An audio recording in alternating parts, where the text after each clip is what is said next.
Good day, ladies and gents, wherever you may be around the world, and welcome to Splendid Isolation number 44. With me this evening, I have Adam. How are you going, Adam? Yeah, could you? Yeah, not too bad at all. As always, I shall start us off with a tune.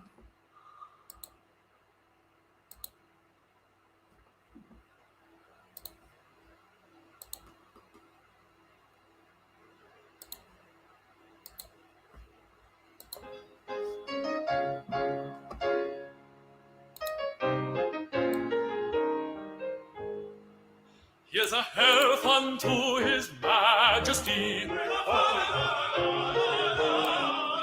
confusion to His enemies, and he that will not drink His health, I wish him neither wit nor wealth, nor yet a rope to hang himself. With a fa la la la la la la la la, with a fa la la la la la la. All cavaliers will please combine to drink this loyal toast of mine. If anyone should answer no, I only wish that he may go with mounted rogues to Jericho. With a fa la la la la la la la la, with a fa la la la la la.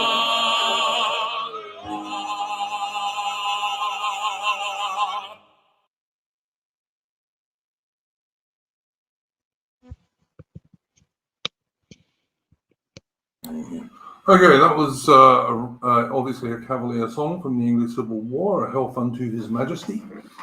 And it's from the excellent channel Patriotic Archive, which has loads of patriotic military and naval songs, not just from UK, but from around the world. And I recommend people to go and subscribe to Patriotic Archive. Okay, Adam, I suppose I'll do what I usually do. Have you got anything in particular you would like to bring up aside from the obvious biggest news story? No, actually, that's kind of consumed the last sort of 24 hours or so. Yeah, there hasn't been much else. I mean, I did my usual check on the Bias Brainwashing Corporation website just before the stream, and it's basically the only important news that I could see. Yeah. So yeah, this David Amos. Mm-hmm. We were talking about him just before the stream, and you know, he so far as I can tell anyway, although Adam will probably know a bit more, he was actually a good Conservative MP, as Conservative MPs go. Well, yeah, I mean, he's there was, of course, the obligatory picture someone dug up of him standing holding a sign that says "Welcome refugees" or something like that. But yeah, he was kind of one of these sorts of permanent backbencher, sort of old guard guys. I mean, as I said, the Daily Mail, which was the first publication I saw that brought it up, they were just a couple of paragraphs in there, like, oh, he was anti-abortion and anti-gay rights. It's like, okay, that's first off good. Plus, yeah, but also secondly, a lifelong Brexiteer, I believe. Yeah. But also, like, why were they bringing that up? Like, that was the first article out about this. But you know, whatever. It is what it is. I don't know if you remember, Adam, but do you remember back in the day when the Daily Mail was a right-wing newspaper? Yeah, that was a long time ago, though. Now, sadly. Mind you, I could say the same of the Telegraph, I suppose, really. There was a time when the Telegraph... I mean, I used to read the Telegraph years ago. Oh, dear. Funny. But, yeah, I mean, obviously, it's a great tragedy. You know, none of us like to hear anybody being killed. And the cops have said, and I checked this, in fact, I double-checked it, the cops have said they suspect it is a Islamic terrorist attack, and the murderer is a Somalian dude.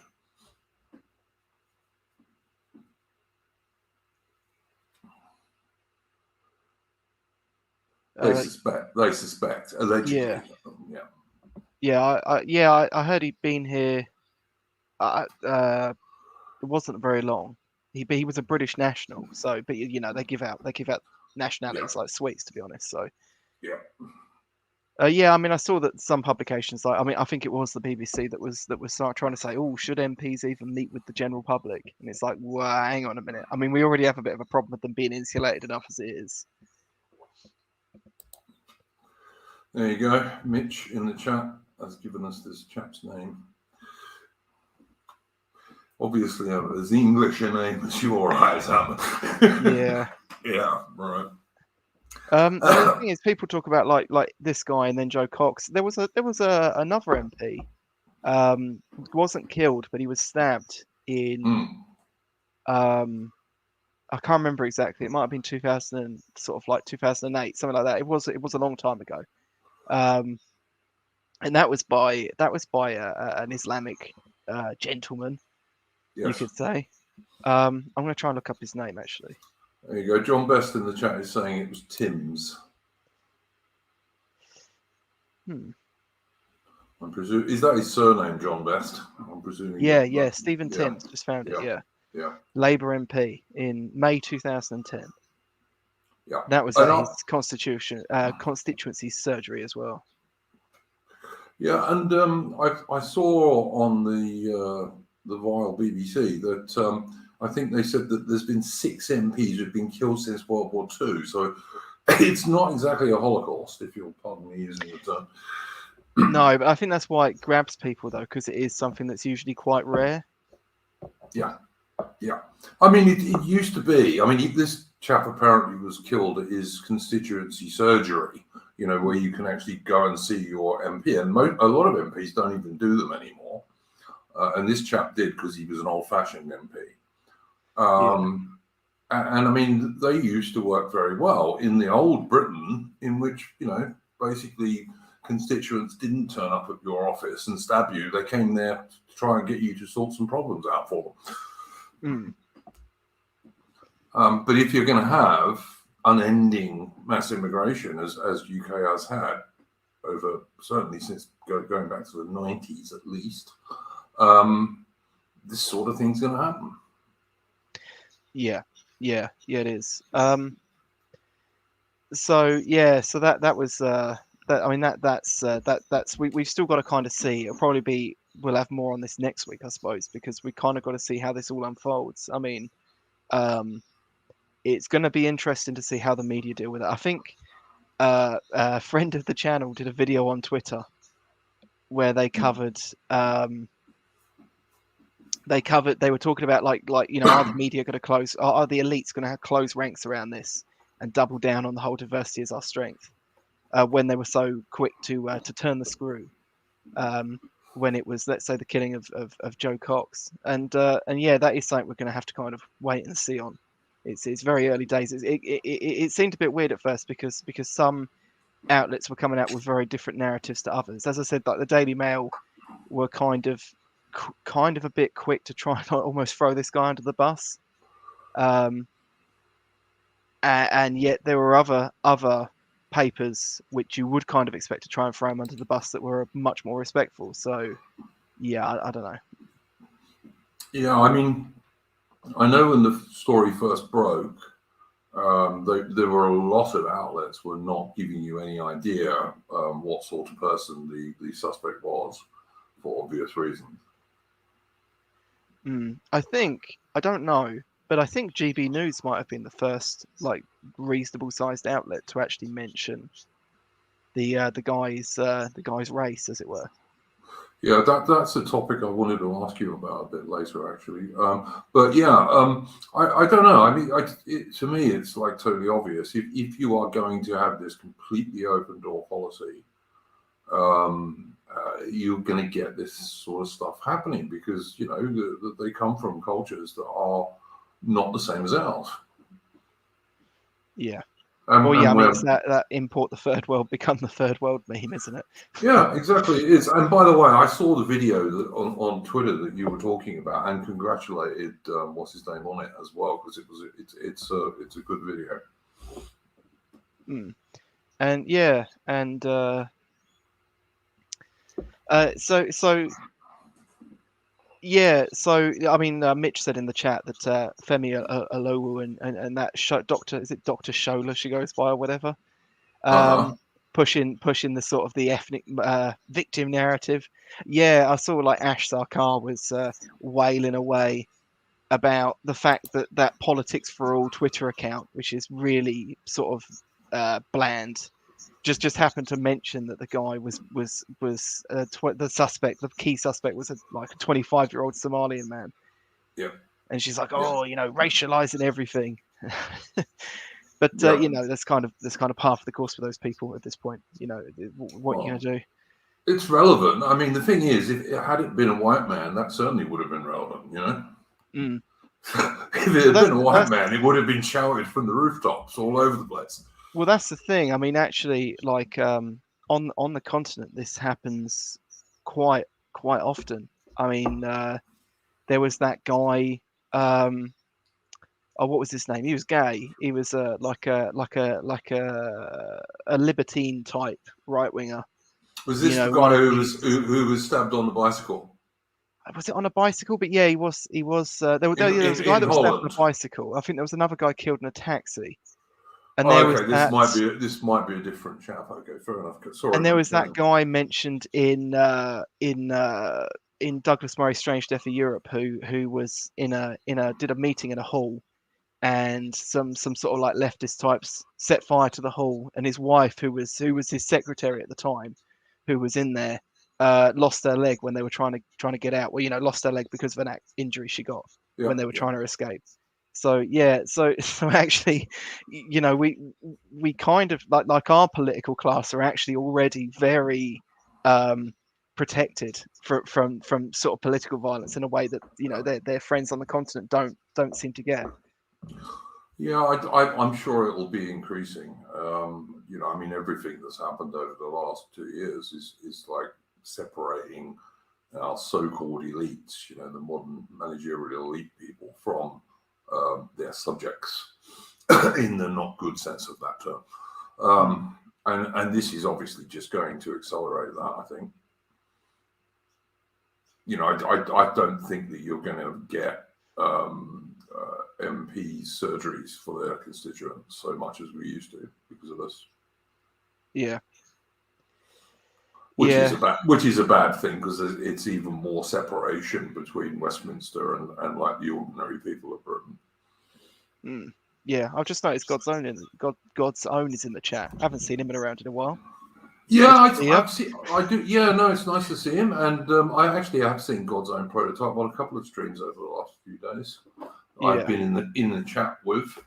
I was actually on a stream earlier today watching Charlemagne talking to Oren McIntyre about Moldbug, which was not bad. Talking about streams, have you seen that Apostolic Majesty is going to go after the Queen? Really? Is he? Yeah, he's doing a stream at not to advertise, but he's doing a stream at midnight. Where I think because of this comment apparently the Queen made. That was something I should have brought up earlier. This comment that apparently the Queen made, which I'm not particularly sure I even believe, because there doesn't seem to be much evidence of it, and it's kind of contrary to other stuff she's done. But yeah, the Queen has supposedly said she was disappointed with how slow world leaders were moving on climate change. Yeah, no, I think AA mentioned this. I don't know if it's true either, but I mean, she's in her 90s. Does she really understand climate change? I mean, my grandma, when she was in her late 80s, would not have understood climate change. Yeah, I mean, okay, so that there probably definitely is something to be said. As someone just said in the chat, the Queen of the Ashes. It definitely is something to be said about the fact that the royal family is just ruled over perpetual decline, right? And I'm not going to say that that people on the right shouldn't comment on that stuff, but it's like there's every single time in the sort of 21st century the Queen has made a comment on anything that was probably completely unrelated. It has been twisted by the media and the advisors to mean something it often isn't. It just seems bizarre to me that this would come about at a time, like literally in the same week that a story broke that she was getting ministers to give her own estate to Scotland, exception. Uh, you're you're breaking up a little bit. Yeah, is it still bad? It's got a bit more distant for some reason. I'm not quite sure why. Oh, No, it's fine now. It's fine okay. now. It's probably just my internet. Yeah, no, it probably is. Yeah. Yeah. So, as I said, there's something to be said about the whole Queen of the Ashes thing. You know, that her family's ruled over perpetual decline, and they haven't really done enough to stem anything, and that should be talked about. But this story comes out in exactly the same week when she's apparently been using her power to get exemptions for her own estate from climate laws in Scotland. So I don't think she cares about this stuff as much as the comments, as much as the press releases are leading people to believe. For one. Yeah, I mean, look, I swore allegiance to Her Majesty Queen Elizabeth II when I was an 18-year-old British infantry soldier, and I take that fairly seriously. When she goes, and I hope that's not for a very long time, my position on the royal family may change because, you know, in essence, because I'm a reactionary traditionalist is probably the closest I could describe myself. I certainly don't want to get rid of the royal family, but you know, the royal family have got to start being an actual royal family. You know. Well, yeah. I mean, I often say I'm not a royalist. I'm a monarchist. I don't necessarily particularly like this family any more or less than any other, but I would want to live under a monarchistic system. Yeah, I mean, I liked the Queen's old man. I think the Queen's father was an honourable bloke. He was a Royal Navy officer who fought the Battle of Jutland in the First World War. He was a good guy, and you know, I think the Queen didn't use what little power she has in the best way that she could have done. Let's put it that way. Yeah, definitely. Yeah, I mean, yeah, and I mean, most of the decline for the royal family was in place by sort of George V anyway. Yeah, absolutely. Yeah. In fact, I would say after Victoria. Yeah, and I think maybe not to be too cruel, I think it being Elizabeth II, being a woman monarch, she would have probably been great if she'd come around sort of in the 1800s, but in the middle of all of this, I mean, this is more of a. I'm not saying that it's more of a man's job, but at the same time, I don't think Charles is going to turn it around either. No, I don't like Charles at all. I'll be honest, I don't. I haven't for a long time. I don't know, man. Like I say, I look on the Queen now as she's a little old lady. Okay, so I am against attacking her because she's a little old lady in her 90s who's just lost her husband. So just from that point of view, you know, as a gentleman, I'm against attacking her in that sense. But obviously, it's an institution, and it's in a mess. It just is. Well, I would say when the Queen was at her best, strange to say, was during the whole Diana stuff, and she got absolutely attacked by everyone for that. When I actually thought she was the based person on that. Yeah. Yeah, but a lot of that was quite astroturfed anyway. So yeah, of course it was. But I mean, I was never a Diana fan. You know, it's like I just wasn't. Whereas apparently everyone else was. I mean, I remember I was just embarrassed at her funeral. Yeah, I mean, my aunt was quite good family friends with the Spencers, through her husband, and And she didn't. I mean, I won't go into details, but she didn't have particularly nice things to say about Diana. Yeah. No. Look, I have been, but I won't do it today. But I have been extremely rude about Diana, but I don't think I've been inaccurate.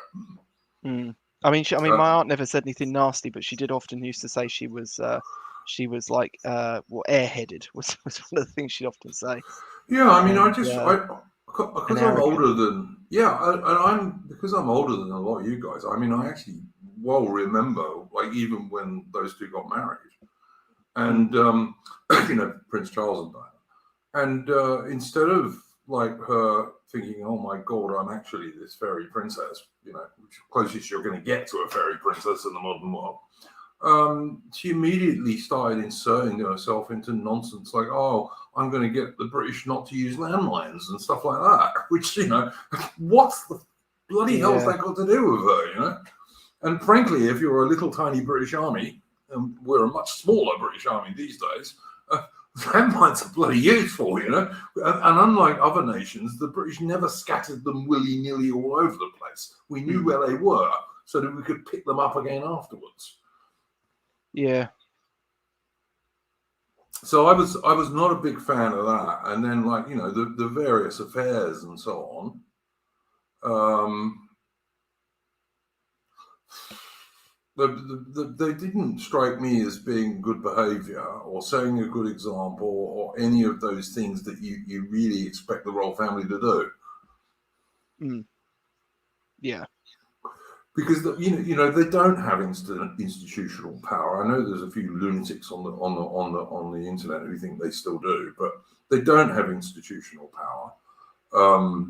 And as I said, Her Majesty Queen Elizabeth II's biggest mistake, in my opinion, was that she basically abrogated the few powers that she did have. Like, she just didn't use them ever. Yeah. Which is going to make it almost impossible for her successors to change that, in my opinion. Because, everything in Britain goes on precedent. But, Princess Diana was not my idea of a princess, I got to say. She just wasn't, And looking at her sons, one of them seems okay to me, but I'm not quite sure. And the other one certainly ain't. Yeah. But I think they have, but I'm pretty sure they have different dads. Which is, again, not what you expect from a princess, to be honest. And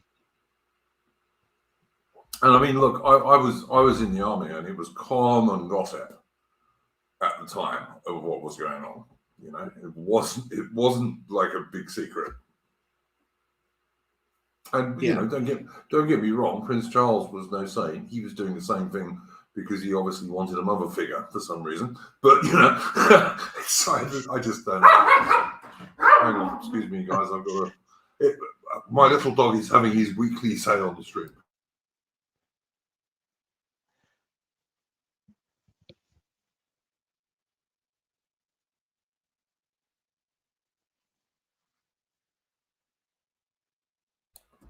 Okay, that was the Rootster's opinion on all this. Anyway, we seem to have got off our original subject a bit. I mean, how do you reckon this is going to play out? Do you think, Adam, that the government are going to use this to really cut off constituents from their MPs? Because I strongly suspect it is. It does seem to it's early, but it does kind of seem like they want to push it in that way. Yeah. Which goes along with everything else that's been happening over the last 18 months to 2 years, if you ask me. I just think, people say, including people I respect, that all of this stuff is an accident. Yeah. And some of it is not deliberate, for sure, but I think that the powers that be in the world at the moment, the globalist types, are using every single thing totally. Yeah. I'll put this comment up from one of the members of the Discord from Jobo. He says, tell the Queen to butt out of Australia's energy policy. She had 3 years to involve herself in politics during the Brexit fiasco. I don't know. The only things I heard about the Queen during Brexit was that she was largely in favour of it, but I certainly never heard her say anything against it. Did you, Armin? I don't know. It was there was a rumor that she was happy about it, but I don't really know if that's true. It's so hard to say. Yeah. I mean, the only thing I'd say to like Australians watching this, and we have a few more Aussies than we used to have because of a couple of streams I've done recently, is that I think when you look at Republicans in Australia, the important thing to notice about them is that invariably they're left wingers. So on that thing alone, I wouldn't support Republicans in Australia because they're all left wingers. Yeah. And do you really want a president of the Prime Minister that Australia has right now? I mean, really, Well, I mean, this is the thing, isn't it? I mean, you were saying earlier about people not liking or people that sort of push back against the or thinking that there's like this that the monarchy still has some power, being a minority. It is a minority, but it's still a reasonable chunk of the country. I mean, there's this Twitter page called Republic. It's like a think tank, and to be honest, they're worth following just for some laughs. To be honest, because that's just a whole page run by and followed by just these just insane psychopaths. I often like to just to troll them, like to bring up that whole sort of meme of President Blair. And there's this one person on there that keeps sending me their blog.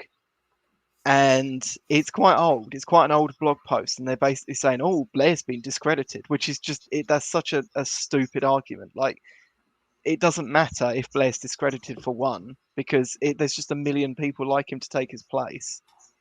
Yep. But also, Blair surged in the polls within the Labour Party, so he's not a dead meme. They literally, I mean, ITV literally let him sit there and get interviewed on ITV by his own spin doctor. So there's not really such a thing as discredited in politics unless it's discredited by the regime. Yeah, absolutely. I mean, look at the Clintons in America, for example.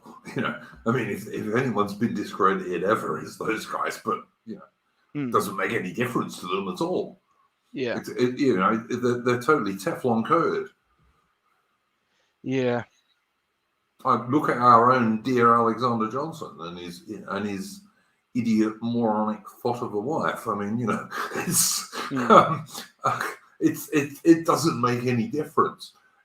However, like contrary to national interest, the stuff these people do, the mainstream media will never ever question anything they do at all, and that has become immensely worse over the last 18 months to 2 years. Yeah, I mean, George said in the chat, the only thing the royals seem to gaff about is climate change. Why do the British people still cling to a dead institution that abandoned them a century ago? Well, yeah, I mean, this is why I say, like, there is something to be said about the Queen of the Ashes thing.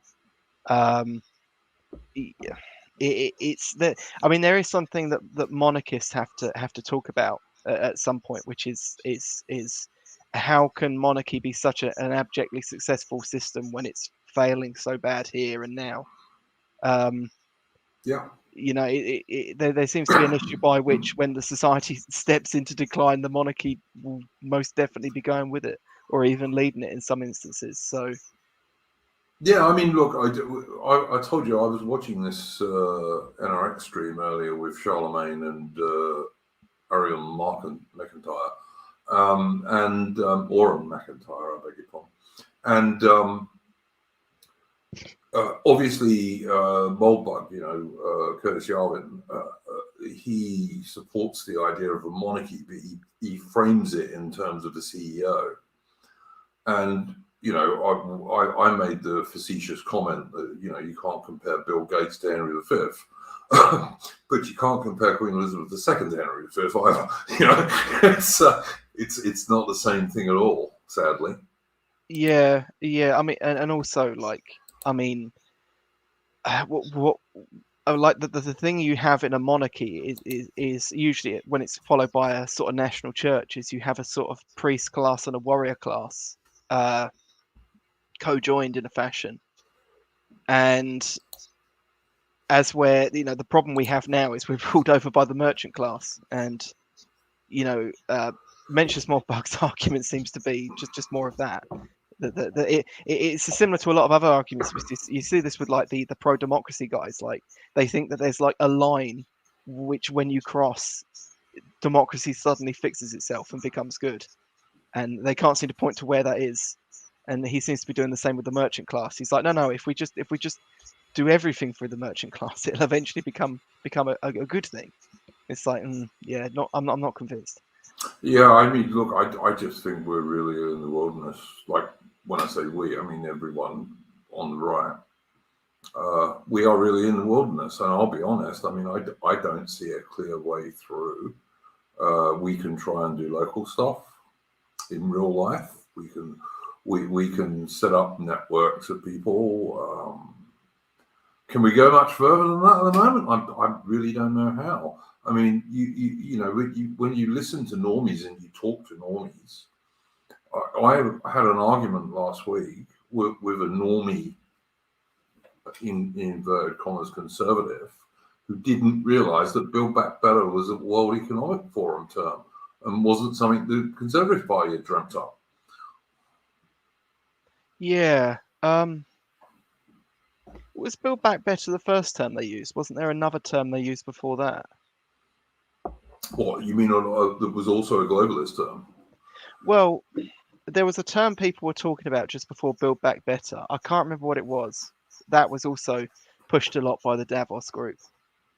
And I remember looking into it, and it was started by this economist from Florida. And I went and listened to his talk, and this was in 2002 or something ridiculous like that.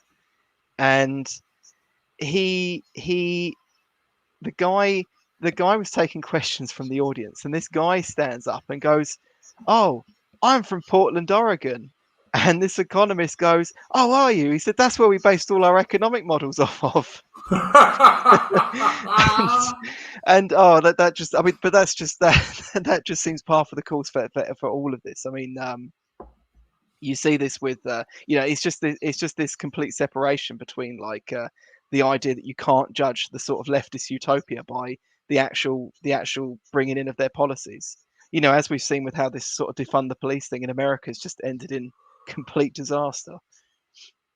Yeah, I mean, but look, I'm not sure if everyone would agree with me, but I think there is a big hard line between the modern managerial elites in inverted commas. I don't think they're very elite, but these guys and they're useful idiots. And I think that they often allow their useful idiots to do stuff like this, like defund the police in the States and Black Lives Matter and all the rest of it. And they do it on purpose, but they don't care when it fails because they know it's going to fail, And these useful idiots will get chucked under the bus just like the rest of us in due course. Yeah. I honestly feel that what they're aiming for is a situation because, like, let me try and put it this way: like, I'm not good at doing these intellectual concept stuff, but if I had the money of Bill Gates, I could live in South Africa, which is not a safe place to live for average white people on a farm. But if I had the money of Bill Gates, I could live there I could live the life of Riley there. On my own private game reserve, patrolled by 100 private security guards, and be completely safe, and get on my private jet and fly across the Caribbean and have a holiday there and then fly somewhere else. And I could do all that stuff quite happily in a world which was absolutely shit for everybody else.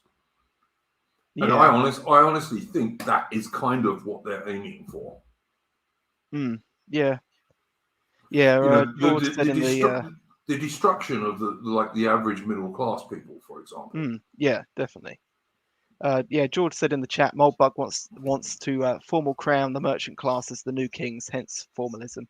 Yeah, it's kind of like he wants like a return to the what do some people describe it as, the car king? You know, the Yeah. town that is sort of ruled by a CEO, where it ends up being that the residents are sort of, that their well-being becomes the interest of that CEO. I mean, I actually grew up in a village that was one of those places, and my grandparents actually grew up in homes that were built by the local factory, Mm-hmm. and it was quite a good system, although that has sadly largely died a death. You can still see the remnants of that if you go to some areas, especially in southern Germany. You'll pass through a town and there'll be like a Bosch factory, and then like the town is sort of built around the Bosch factory. But even there, the sort of the governance and bureaucracy have sort of stripped the power away from those companies. So and in doing so, those companies have lost.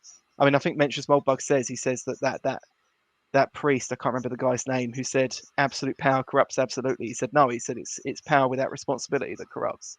Yeah. And these sort of what were formerly family companies have been stripped of the responsibility that they had to the communities around them. So you're talking about things like Cadbury's Bourneville and that kind of stuff, yeah? Yeah. No, I mean, that, to me, that was kind of like the last hurrah of the old feudal system in some respects, you know. Mm.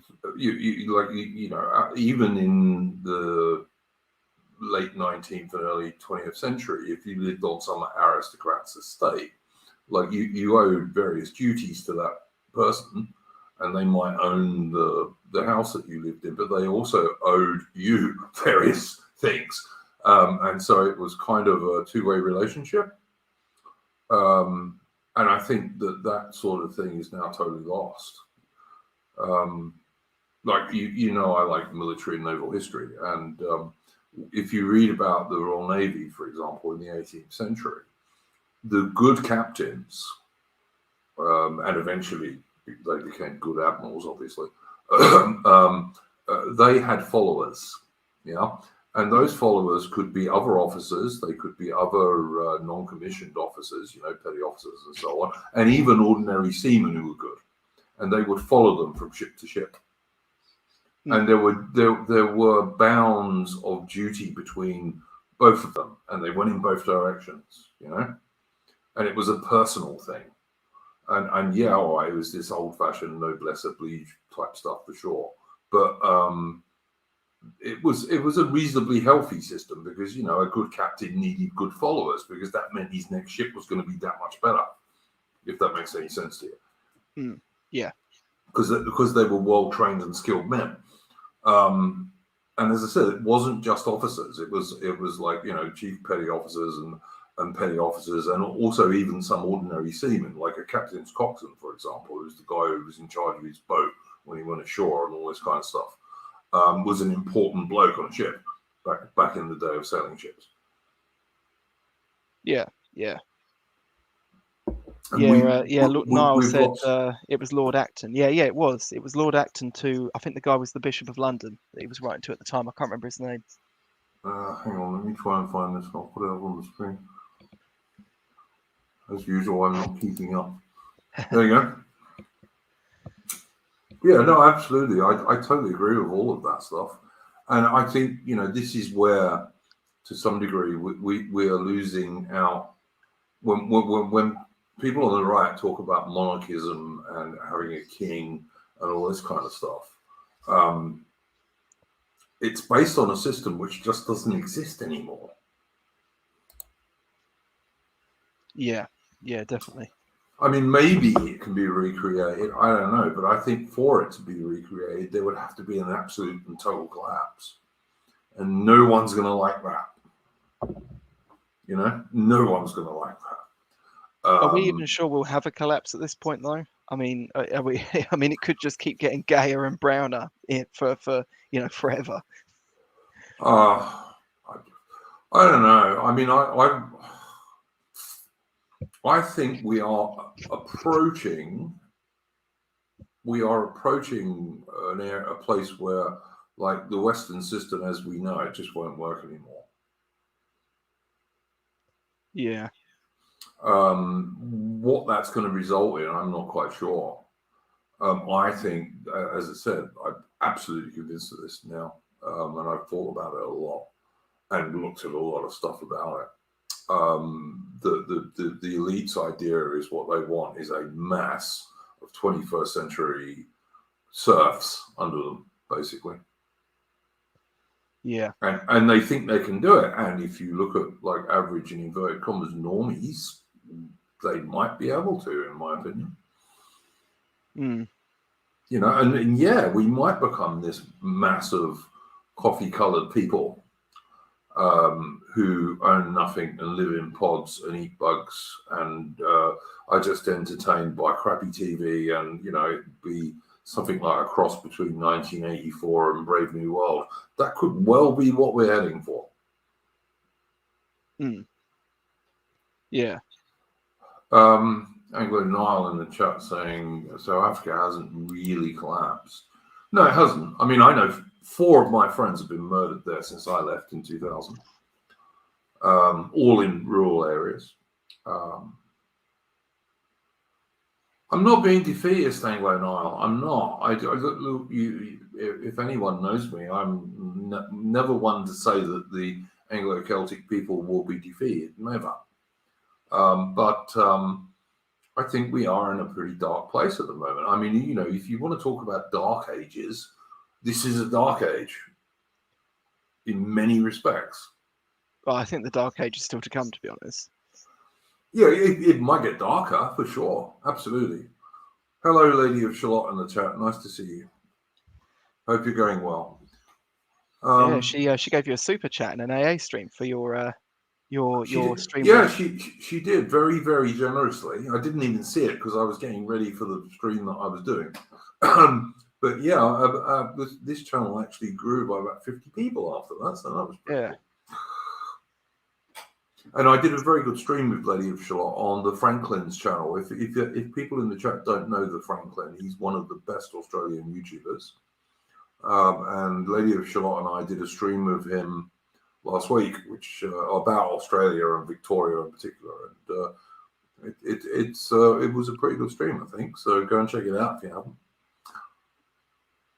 Yeah. I was just going to bring something up that I saw, but I've lost it now. Well, yeah. The thing is, I mean, I watched. There was a video by that guy, Mr. Patriarch. I'm not the biggest fan of his, but I mean, his videos are actually still quite good, so I kind of begrudgingly watch them.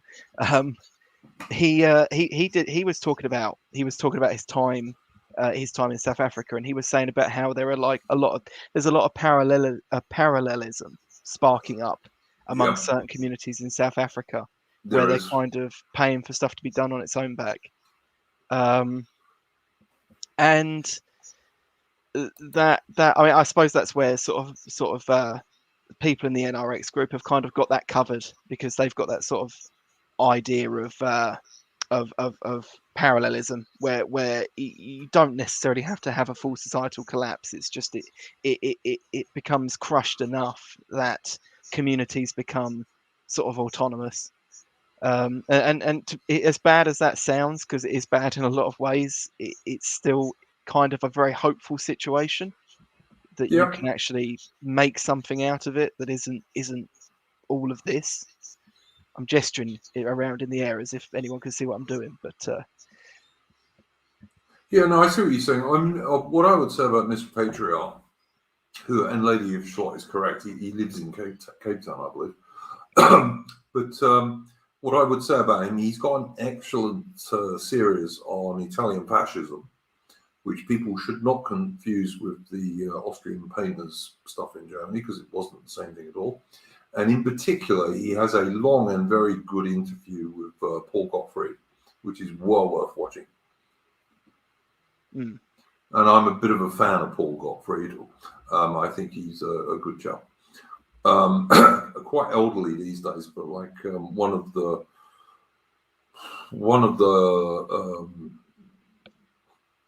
better thinkers on the right, shall we say. Yeah. There you go. Jovo in the chat is telling us the man arrested for the murder of Tory MP Sir David Amos has been named as Ali Harbi Ali. You can't get much more. You can't get much more British than that.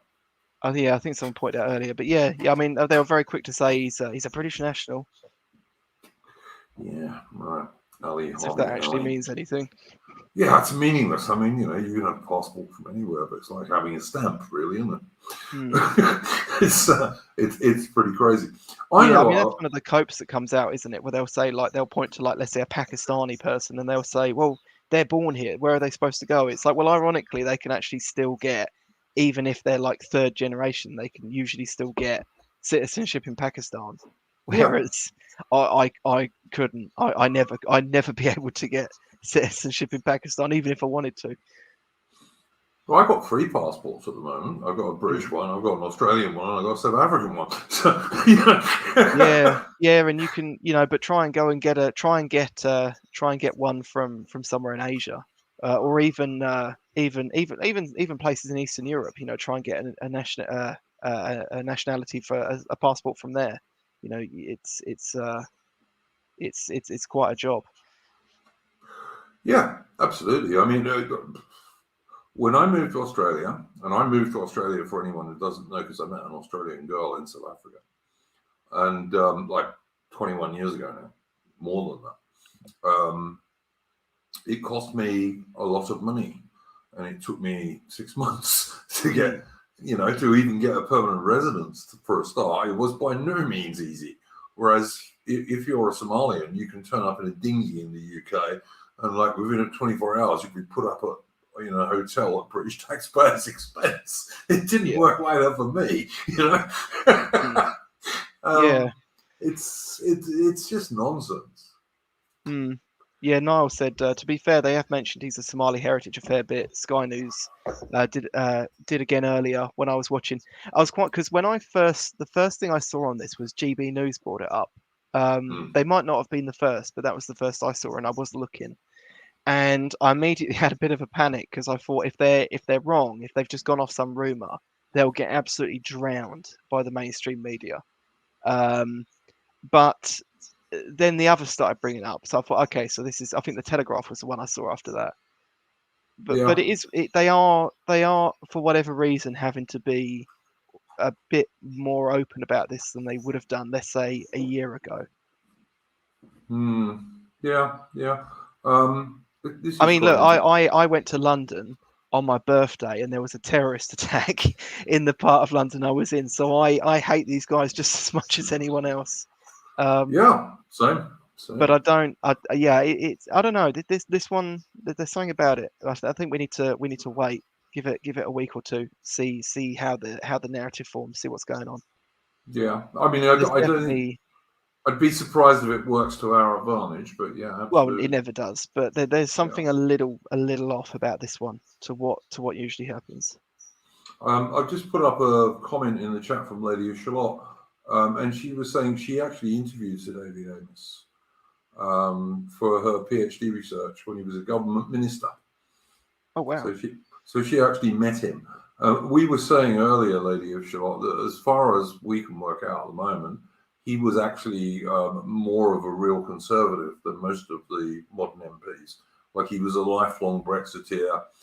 He was against abortion. What was the other one, Adam, that you mentioned?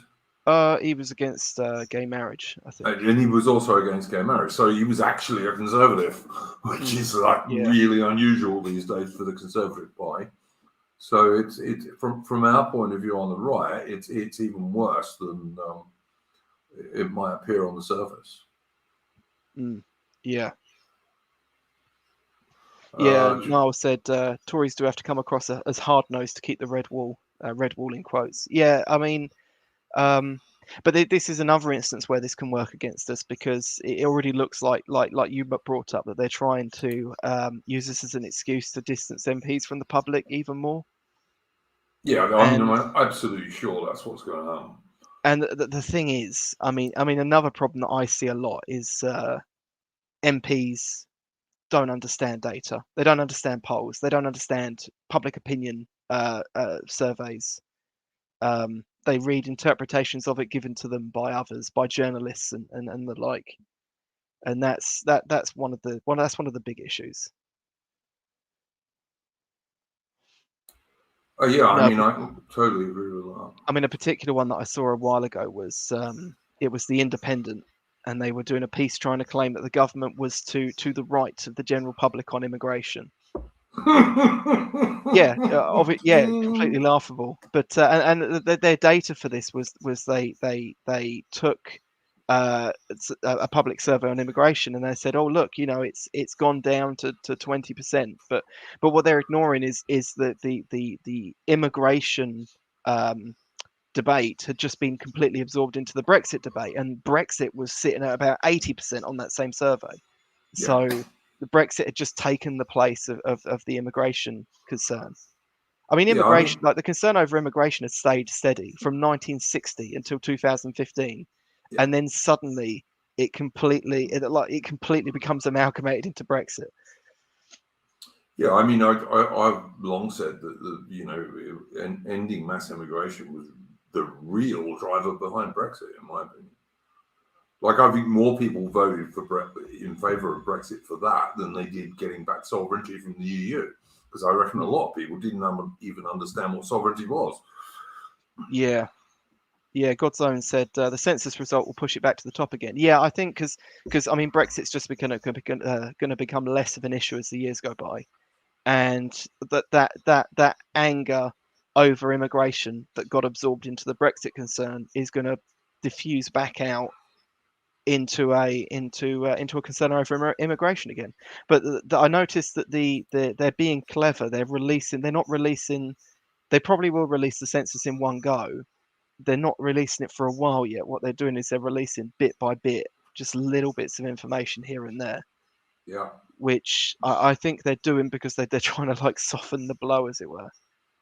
I think that's true. And even when that stuff does come out, I think you and I would agree that there is at least somewhere between 1 and 2.5 million illegals in the UK that won't be counted in that census at all. So yeah.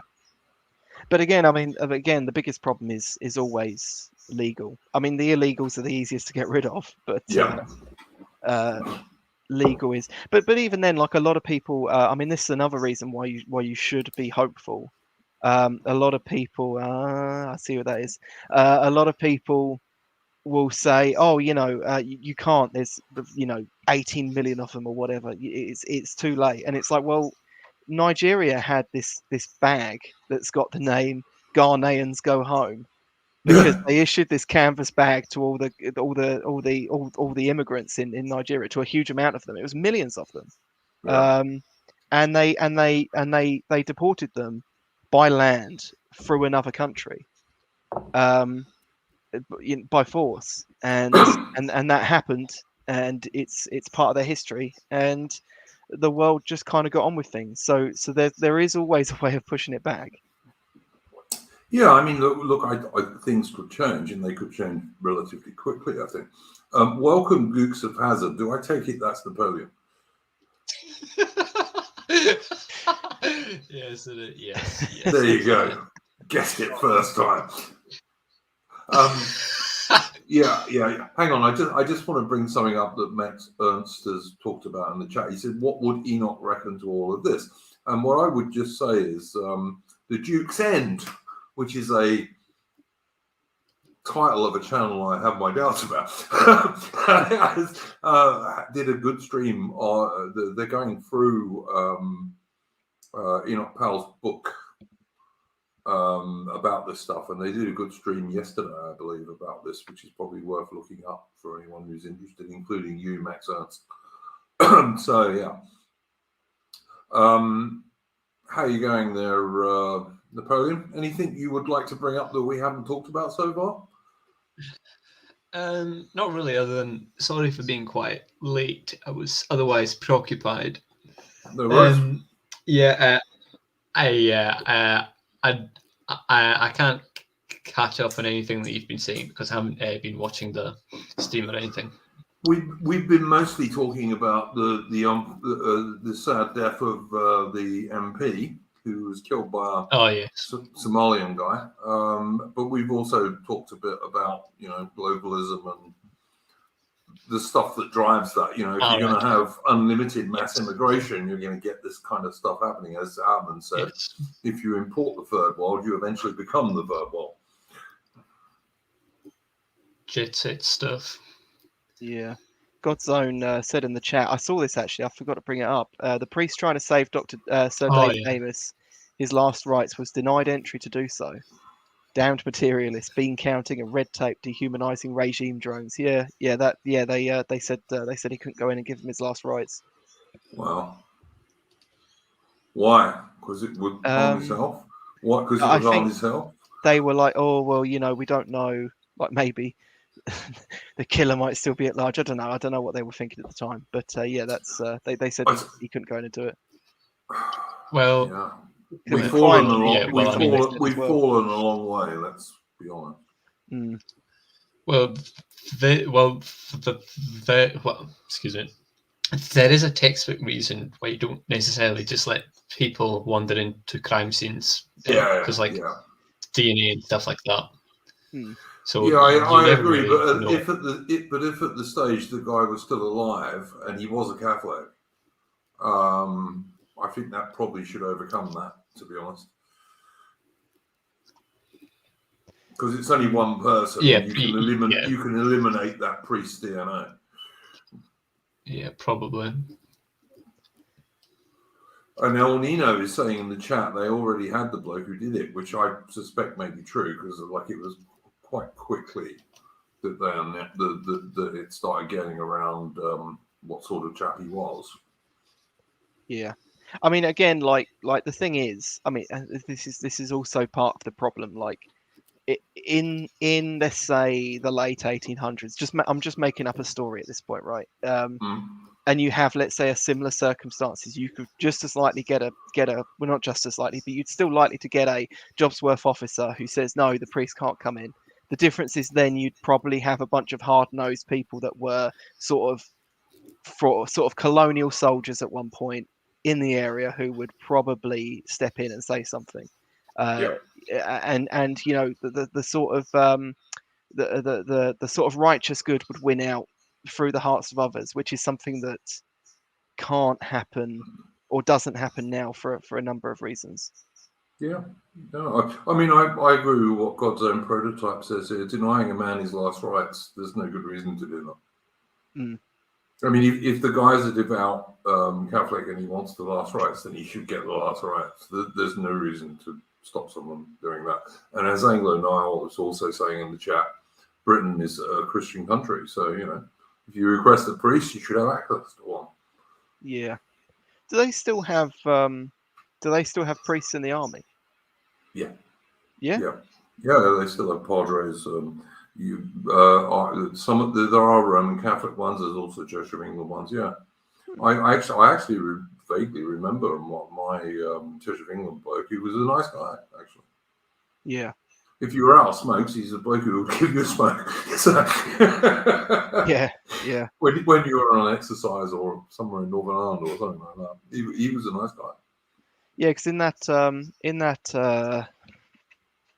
what's the name of the book? Mimer of Trouble by Peter Kemp, about his time in the Spanish Civil War, which is a fantastic book and people should read it. He describes, the army chaplains, joining in prayer with the soldiers, and then they'd be right there charging in with them. It was kind of, I mean, he generally seems to look on them with quite a lot of admiration. Yeah, no, generally good blokes. I mean, one of the things, like people will know, like my favorite movie is probably Zulu, 1964, about the 100 blokes in Rorke's Drift who held off 4,500 Zulus for over 12 hours. And one of the sad things about that movie, because it does have various inaccuracies in it, is that they didn't include Ammunition Smith, who was a British Army padre, a British Army chaplain guy there, who spent the whole battle going around giving ammunition to the blokes and at the same time telling them, "Don't swear, man, don't swear." He just continually went around the whole of the barricades, like giving out ammo and telling the guys not to swear. Which is kind of a cute story, really, I think. Yeah, yeah. But for reasons I don't understand, they didn't include him in the movie because I think he would have been a great character. But I suppose they already had the Norwegian chap in it, or Swedish chap, I should say, and they did it for that reason. Yeah, it's the whole situation around this David Amos thing is a complete mess. I mean, we've been talking about it a lot, but I mean, Niall just said the man who stabs Sir David queued up and then did it. He never actually left the church. He was arrested inside it. They say that the Somalis have the highest rate of mental illness. And I know a lot of people on the right were saying, "Oh, they're gonna claim mental illness, and that'll be how they kind of get around it." And I thought, well, it probably actually is. Well, I mean, he became a Muslim, so yeah, it definitely is. But they also have one of the lowest IQs as well. Yeah. That Max Ernest comment you just highlighted, the hook bloke in Zulu was nothing like his film portrayal. He wasn't. No, he wasn't. His granddaughters stormed out of the premiere of the movie because of the way he was portrayed. Because they had to kind of create the sort of antagonist, didn't they, without having it from the Zulu side. And actually, Henry Hook, the reason he was in the hospital was because he'd been detailed to make tea for the guys who were sick and wounded in the hospital. Yeah, he wasn't in there because he was malingering. He was actually a very good soldier who served in the reserves until about 1905. He was a very good British soldier. He wasn't anything like the barrack-room lawyer character in the movie, although the brave stuff he does in the movie is accurate enough. That's exactly what he did do. Although he was quite badly wounded as well, which they didn't show in the film. He got an assegai, a Zulu throwing spear that penetrated his helmet and went into his skull, and the poor bugger got headaches for the rest of his life because of it. But the brave stuff that they show in the film, he did do. But the idea he was some sort of barrack room lawyer was absolute nonsense. He was a very good British soldier. Yeah. And I mean, one of the things that I always kind of think about. Which subsequently makes me very depressed. But I just think of Colour Sergeant Bourne. That guy died on VE Day on World War II. Yeah. So he lived through some of the Empire's best years. Was one of its sort of great sons, as it were, and lived to see the war that would destroy it. It's quite shocking how that sort of turn of events can come around within a single lifetime like that. Well, there is another way to look at it, which I tend to. I mean, remember he finished up Lieutenant Colonel Frank Bourne. He was commissioned and he ended up being a Lieutenant Colonel because he was actually much younger than he was shown in the movie. In the real Colour Sergeant Bourne was called the Kid by the men because he was so young for his rank, which also meant he was bloody good because he wouldn't have got that rank that quickly without that. He used to write letters for the guys who weren't all that great at writing and this kind of stuff. And as I say, he ended up as Lieutenant Colonel Frank Bourne. And the way I've always looked at him is he was actually lucky he died when he did because he didn't see what happened afterwards. Yeah, but I think a lot of people of his age kind of knew what was coming. Well, you could really see it from World War I onwards. I mean, one of the reasons, Alan, I want to do this stream about the book Splendid Isolation at some stage is that I would really like to talk about that, but I'm going to save that for when we do it. I'd like to swing us around now to a totally different topic. In some ways, it might be slightly more controversial. How do we feel as people on the right about transvestites and gay people and all this kind of stuff being involved with people on the right? You're talking about specifically about Greg Johnson, though, aren't you? Well, yeah, he's probably the main one, yeah, for sure. But because for reasons which I'll go on to in a minute. But how do we feel about that kind of thing? I mean, how do you feel? I should say. I beg your pardon. I'm not okay with it, but I mean, like, I can't say too much because I still like read Douglas Murray's column, right? For example, you know, I still read his books. I mean, I own books by Greg Johnson, the Countercurrents books. Yeah. So it's a tough one. I mean, I don't. There's this issue, isn't there? Like I always refer to it as like the based black, right? Like there are these people that are sort of given a free rein in the movement because people feel they give you some sort of vulnerability to the sort of the sort of looks of leftists, and I just don't think we should be going in for that. But then again, though, I think if someone's willing to step through the shit to put up with the hazing, and go through all of that, I don't know. Maybe what ends up on the other side isn't as bad, and is something most people could tolerate. I don't know. All right, let me just say what my position is first. Look, I don't have huge problems with Douglas Murray, in the same way as I don't have huge problems with David Starkey, the historian, because the fact that they're gay is not the main thing about them, you know, and they don't go on about it constantly, you know. And also, as far as I know, unlike Grinder Greg, they don't travel around the world seeking very young men to groom, particularly like young men on the right, to groom and how shall we put it, bugger them, etc.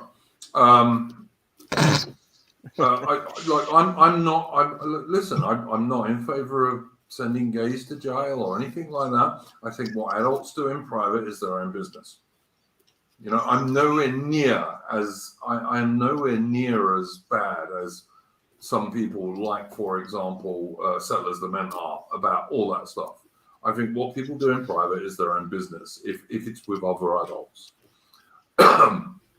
My problem with people like Grinder Greg is that going around the world and grooming very young men is not really acceptable. And if a straight white middle-aged bloke did that to young girls, I am pretty sure that everyone on the right would condemn him.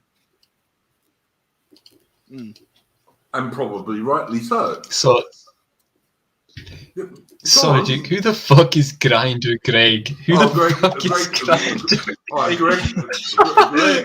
Greg Johnson. Greg Johnson from Countercurrents. What a name.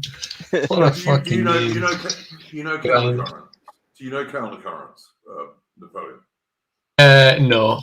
No, I don't. It's an old alt-right site. And like, there's always been this thing on the alt-right of particularly people who were attracted to like neo-Nazi uniforms and all of this sort of crap that has attracted some gay people, in my opinion. And as I said, look, I'm not gay. I don't care if someone's gay if it's not the main thing about them. I do have a problem with transvestites, you know, men pretending to be women. I have a problem with that. I have to say I do.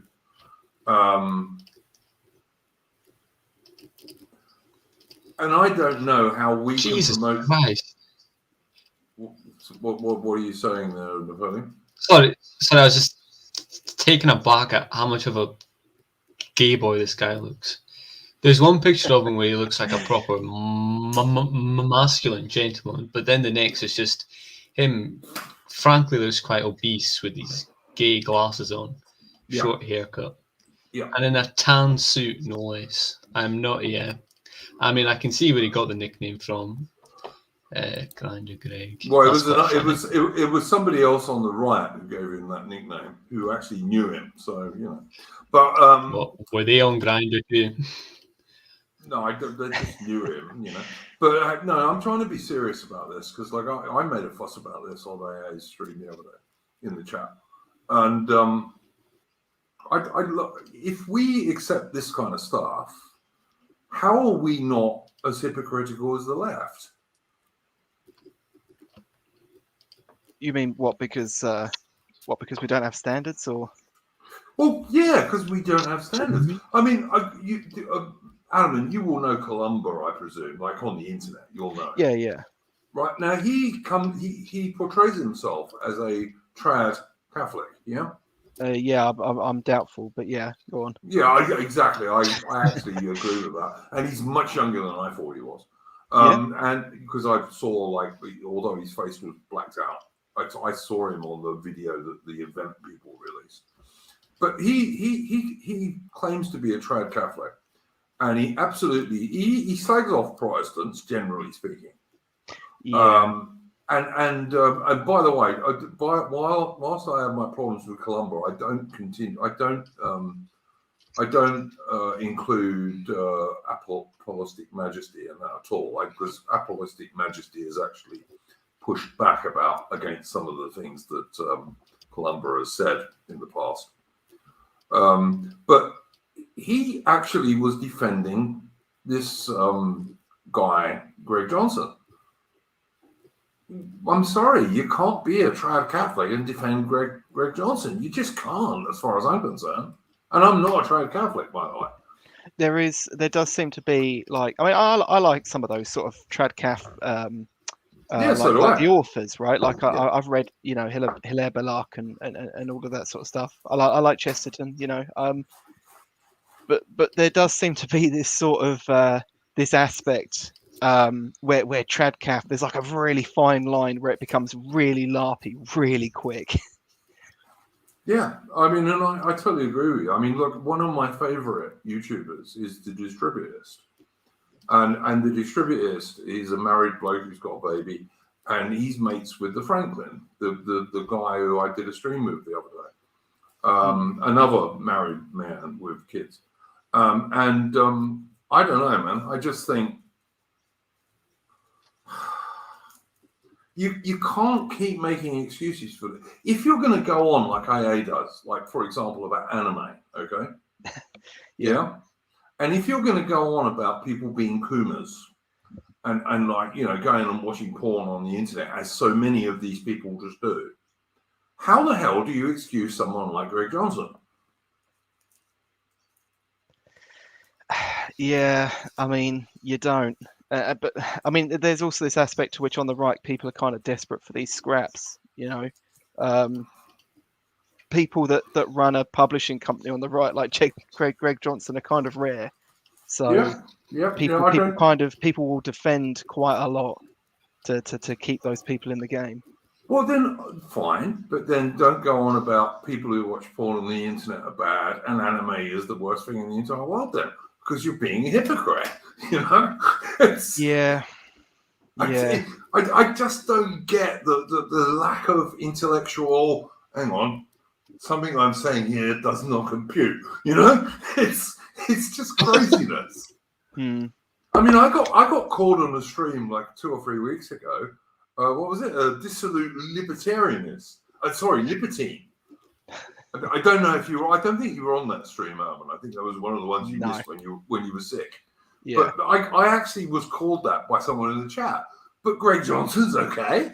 I mean, come on.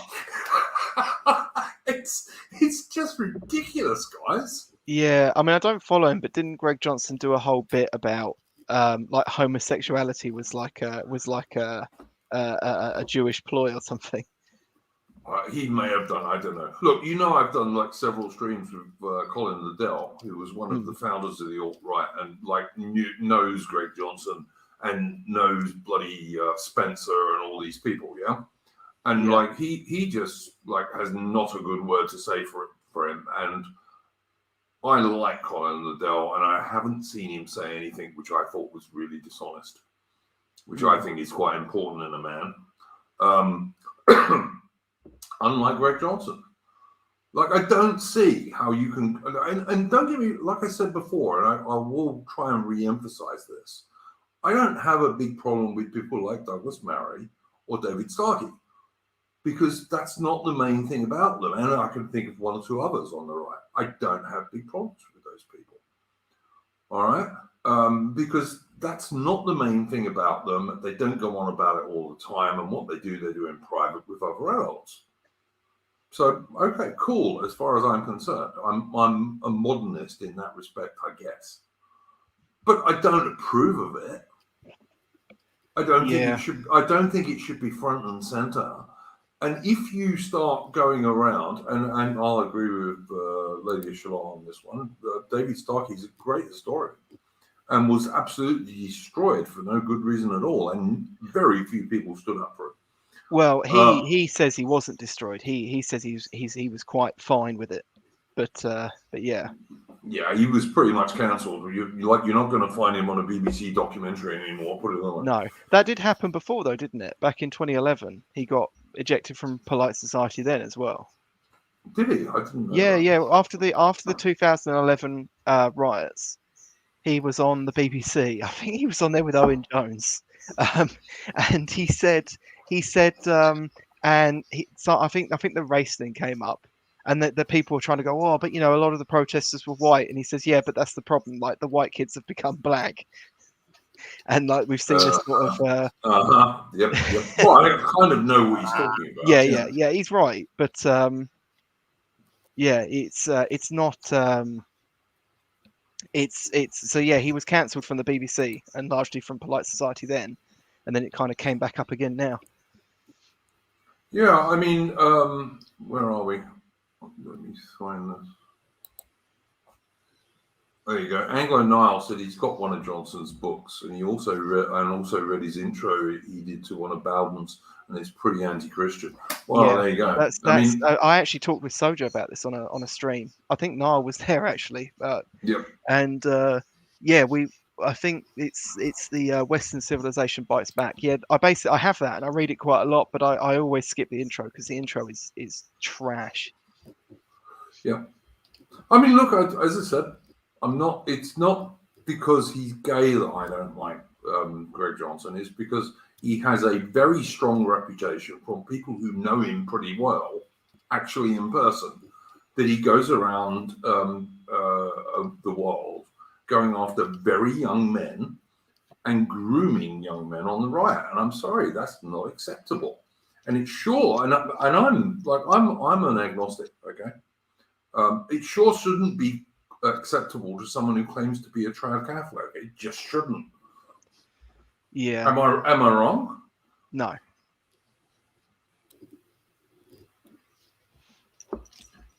And again, I have a bit of a problem when you do events and you have some bloke dressed up as a chick sitting on your table answering questions. I have problems with that. I do.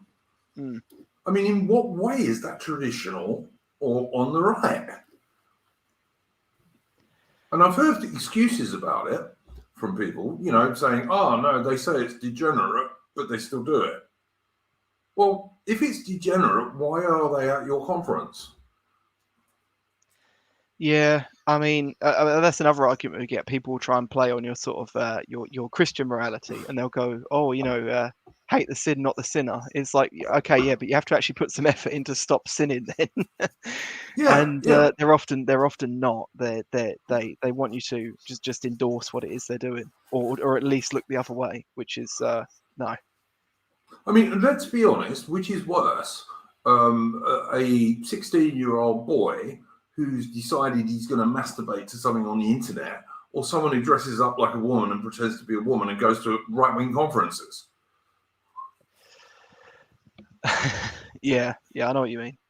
I mean, which is more natural and which is more deviant? Yeah. I mean, I'm not saying we should promote either of them, but like you have to have some sense of proportion. Yeah. I was going to read a comment out actually. Yeah, go. Well, it was a bit further up. I'm trying to see it. Who was it by? I can't remember. I'll find it. Hang on, 2 seconds. Yeah, no worries. Yeah, so anyway, I just thought we should talk about this because, like, you know, I just got totally poo-pooed in the chat on AA screen. And he then went on to slag off Queen Elizabeth II. But, I mean, you know, I'm not sure, guys. Greg Johnson, Queen Elizabeth II, who I prefer. Well, it's definitely Queen Elizabeth II, I'm sorry. So, yeah, it was by Puffwagon. And he said, one arse is the same as any arse in the dark. And it made me think of something else, actually, because I had this guy I used to work with. He was a young guy. And he was like very much one of these sort of laddish guys. And he ended up sort of unironically becoming quite based. He would go around, sleep with various women, got one of them pregnant, and then kind of got forced into a shotgun marriage, and then became a very sort of based family man, sort of over like a sort of 2 or 3 year. Now he's got a bunch of kids with this woman, and they're very happily married, which is good. But he used to say to me, "Oh, every hole's a goal." And we used to work with this guy called Dave, who was 30 stone, and I used to go, "What, even Dave's arsehole?" And he would just kind of get this sort of grim look on his face. Wow. What a lad. All right, guys, I'm going to have to change this. We'll come back to this before we finish. But I'm going to have to change the subject for a minute because Anglo Nile has just said this in chat, and I have no idea if this is true, but I have not seen Anglo Nile lie about anything before, so it probably is true. The Daily Mail just released that the killer of Sir David lives in a 2.5 million house in London, plotted the attack for a week, and his dad is a former member of the Somalian government. I have no idea if that's true, but as I say, I haven't seen Anglo Nile lie about anything else in the past, so I don't know. So if that's true, yeah, I mean, you wouldn't put that up because it'd make you look a total idiot if it wasn't true. But I mean, if that's true, then that's going to change quite a lot, I think. Well, yeah, I mean, what's the £2.5 million house in London? That's still a fair size. Yeah, it is. It's still a fair size house in London. Yeah. And his dad was a former member of the Somalian government, so like, yeah. So this is absolutely some sort of terrorist story. If that's true. I mean, of course, the Daily Mail could be wrong because they are, but I doubt that they would put that up unless they were absolutely sure it was true. Yeah. So this ain't someone who was living in a taxpayer-funded hotel. Oh yeah, I've just seen it actually. Yeah, killer plotted attack on Tory MP Sir David Amos for a week. Terror suspect Ali Harby Ali's plotted attack on the Tory MP Sir David Amos for a week. British Muslim, 25, lived in celebrity-studded London street of £2 million houses, and is the son of former. Oh, hang on, let's cut it off. Former member of the Somalian government. Wow.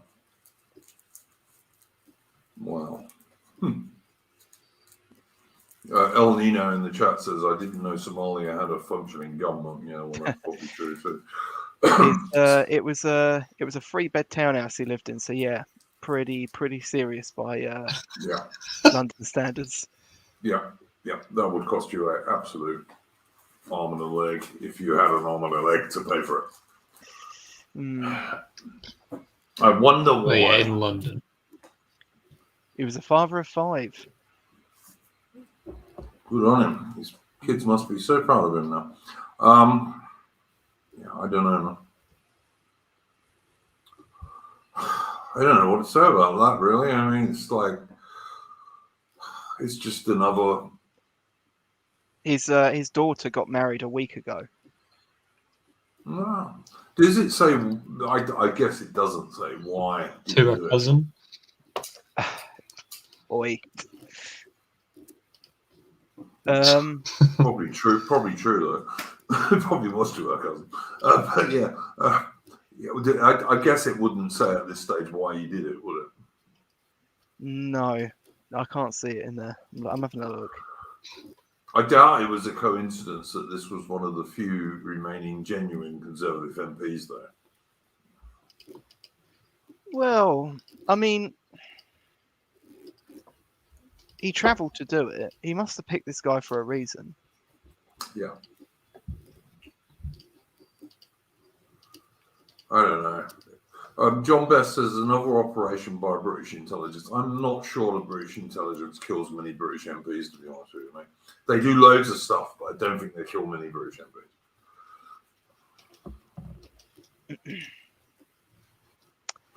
You know, killing a somebody or other is not a good plan for intelligence services, in my opinion.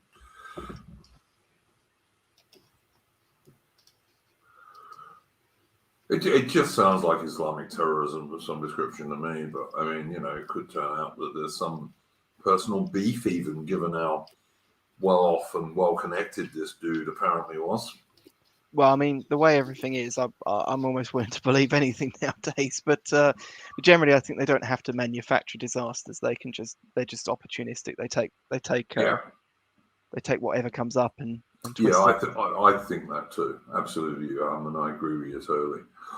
What do you reckon, Napoleon, about this one?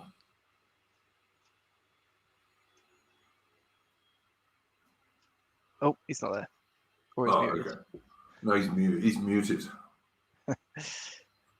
He was. Wait, sorry, what? Sorry. I said, did you have anything to say about this? Now that we know this guy was actually extremely well off and lived in a very posh house in London, and is the son of a member of the Somalian government. Not really, other than that's just a bit fucked, if I'm being honest. Like a Somalian who's quite rich, and he goes and he blows it all away. There are no other Somalians going to have that chance. So honestly, I don't see why I did it. Hang on. Simple Pirate in the chat, you're on a timeout. Sorry, you don't on my stream say you're happy someone's dead. You just don't, mate. I'm sorry. Yeah, it's not really on. No, it's not, and I have no evidence whatsoever that he was in any way, shape, or form particularly a Zionist. And even if he was, I'm not in favour of killing people.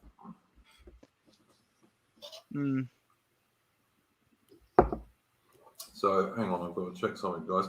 Talk amongst yourselves for a minute. Oh, great. So, Napoleon, what did you? When did you first hear of the David Amos thing? Did you?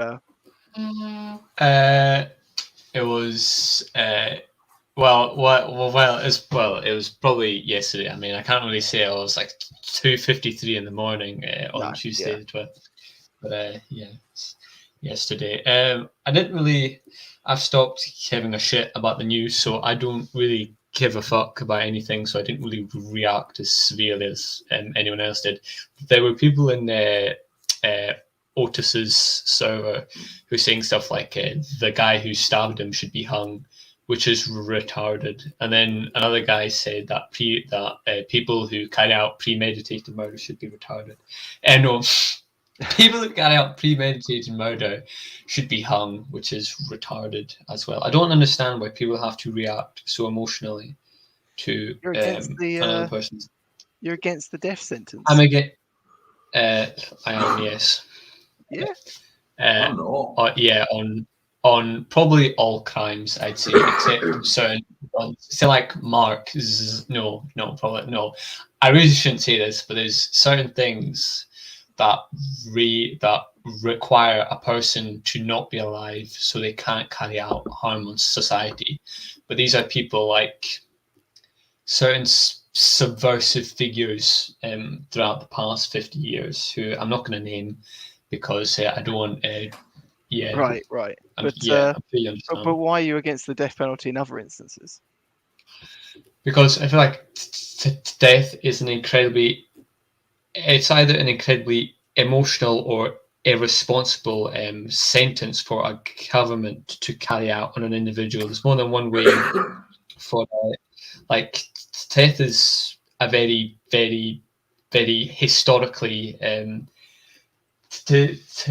despised thing in terms of punishment, because one of the biggest ways people critique regimes is how many people did they murder, but when you can easily just imprison them or put them in labor camps. I mean, for example, imagine if Hitler had just put the Jews into sort of kind of comfortable labor camps. Careful,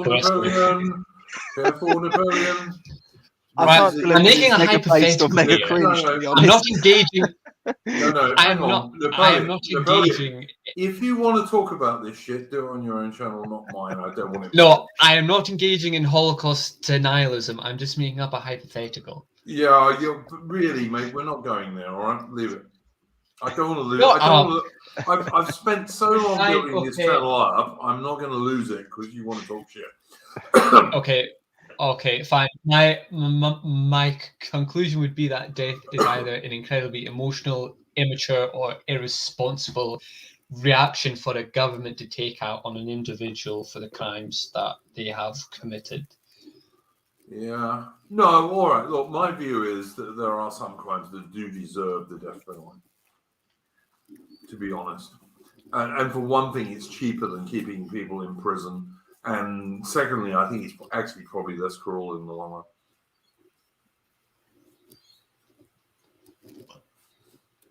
But I guess it if someone said to me, "You're going to be executed, or you're going to spend 35 years in jail," I'd go for the execution every time.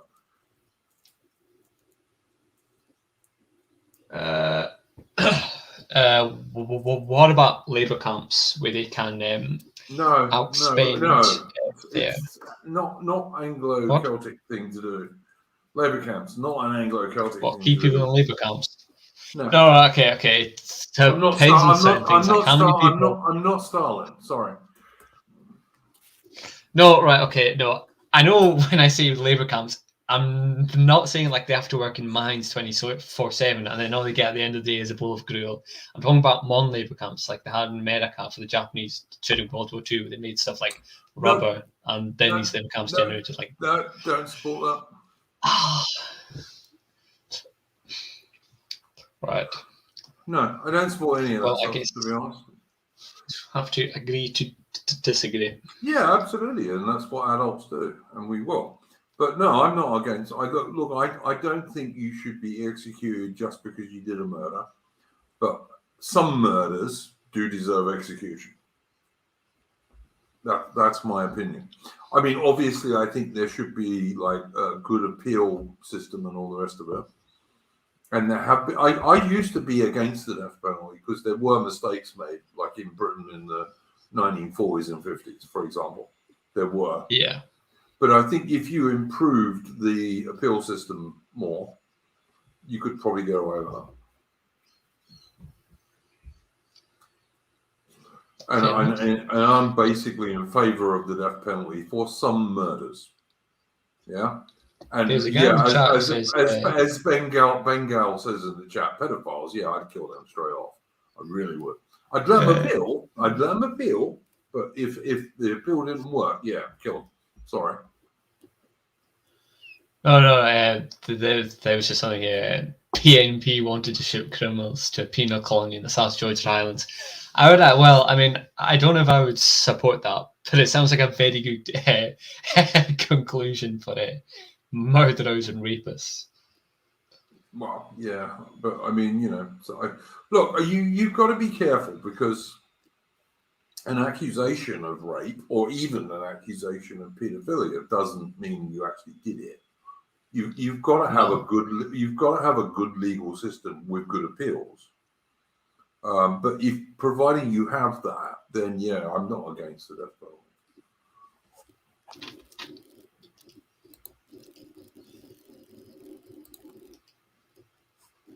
So yeah, I mean that's my view on that one. Fair enough. Bengal says, "Isn't that Australia 2.0?" Not really.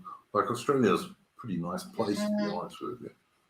Hang on, you're making weird noises, Napoleon. You are making weird noises. Australia, Bengal is actually a pretty nice place. Or, you know, when they got here in the 1780s, it was like just a complete wilderness, but they made it a pretty nice place. Lady of Shalott is saying this, which I guess everyone here would totally agree with.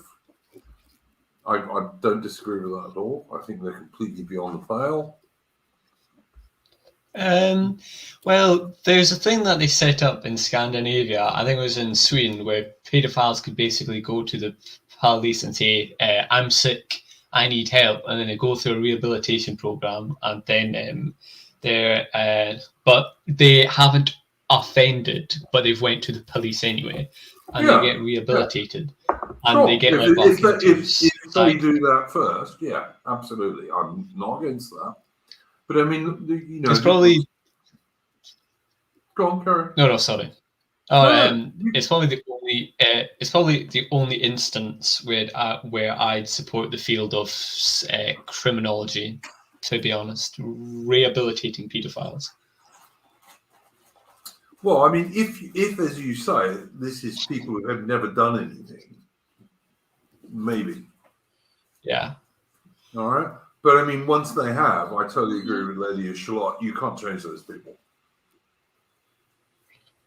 And this is my issue with to take us back to what we were talking about before.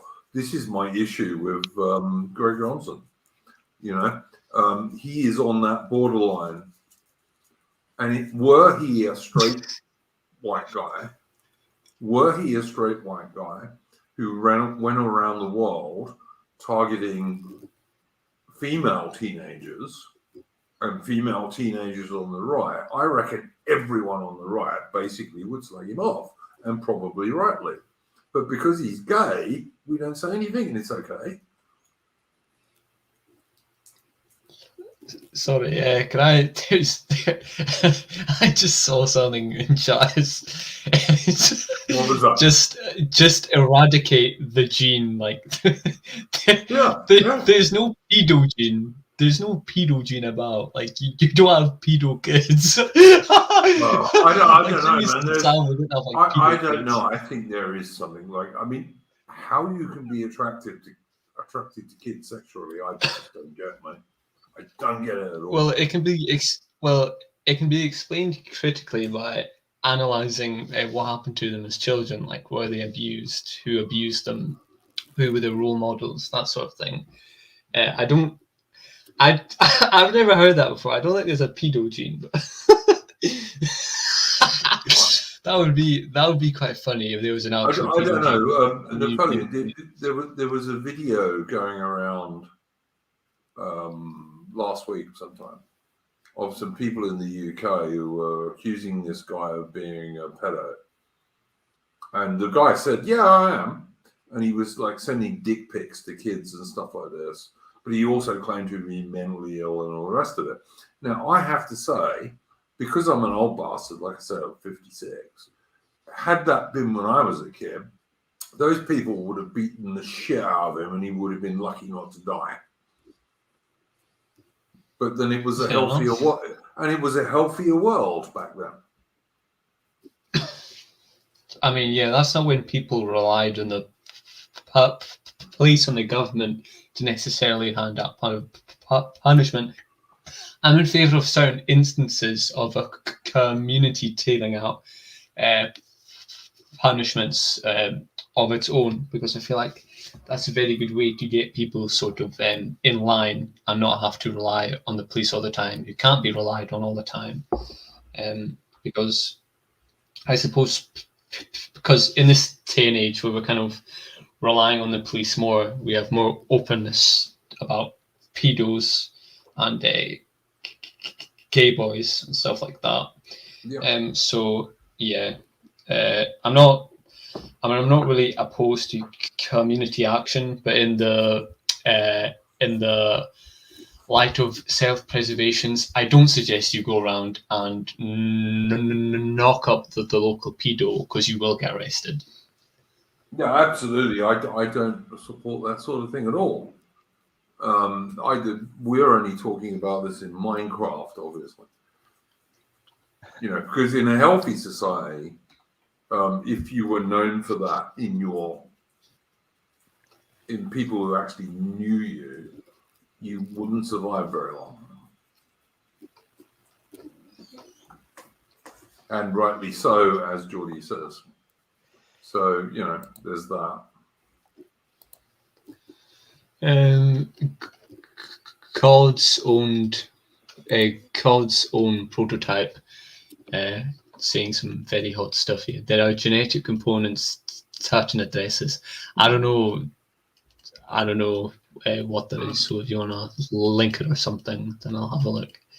But that would be quite improbable if there was actually a gay gene. No, sorry, not fucking gay gene, pedo gene. Although same thing really in certain respects.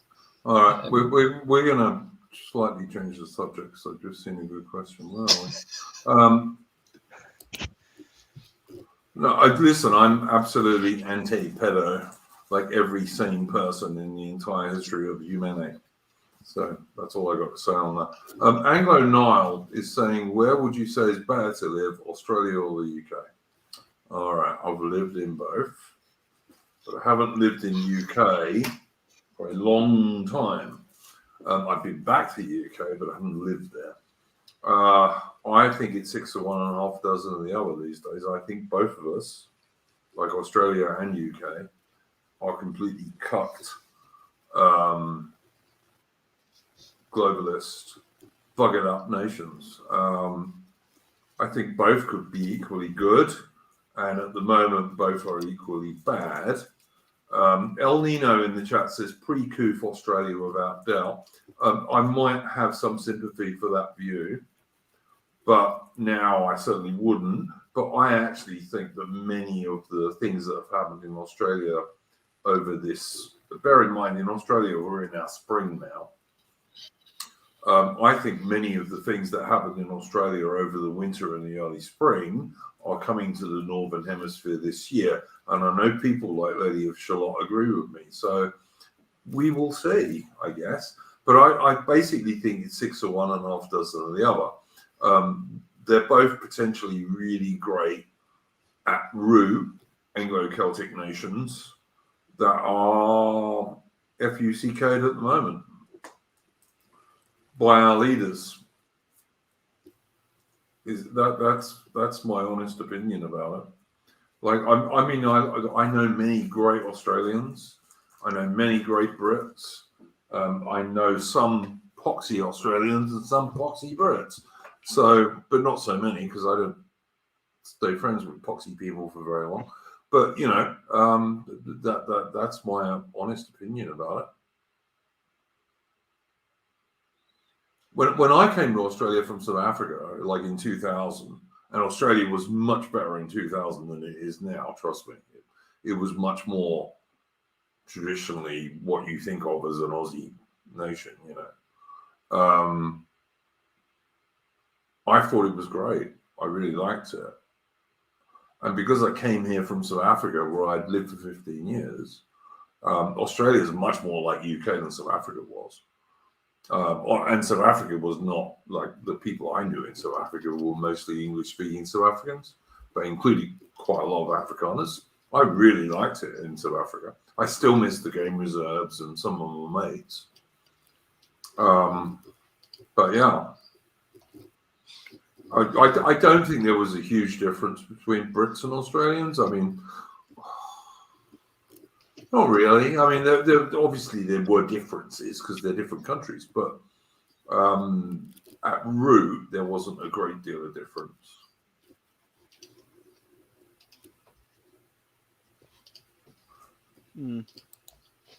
There we go. Lydia Charlotte, who also I think came to Australia around about that kind of time. She says it was great back then. Not perfect, but a million miles better than now. Yeah, absolutely. In 2000, Australia was still, you could almost still believe, like, especially if you went to the Northern Territory, that it was still like Crocodile Dundee and the Man from Snowy River and this kind of stuff, you know? Like, you'd have to delude yourself a bit, but you could believe it still. You certainly can't anymore. Eva Doberman, I'd say first cousins, not second cousins. Like the old Commonwealth, and I'm a huge supporter of the old Commonwealth, which was Great Britain, Canada, Australia, New Zealand, back in the days of Africa. The old Commonwealth were mostly first cousins, really. They started off as mostly Anglo-Celtic nations, apart from the Afrikaners in South Africa, of course, and the French in Canada. Armin, are you back yet, mate? Yeah, I'm here. All right, cool. Did you hear any of the stuff we were talking about, which was mostly? Yeah. Thing is, I haven't been anywhere in the Kanzuk, so I can't really say. Yeah, there's not huge differences. Like the sense of humor is relatively similar, and this kind of stuff. You know, I get on great with Canadians, New Zealanders, Australians. The sense of humor is pretty much the same. I would say that 20 years ago, Australians and Kiwis and to some degree Canadians were a little more loud, but I think that's just dying, and I think that's a shame, actually. And I actually think that, like, had I been around in the 19th century, I reckon Brits in the 19th century were louder than they are today, if you understand what I mean. Yeah.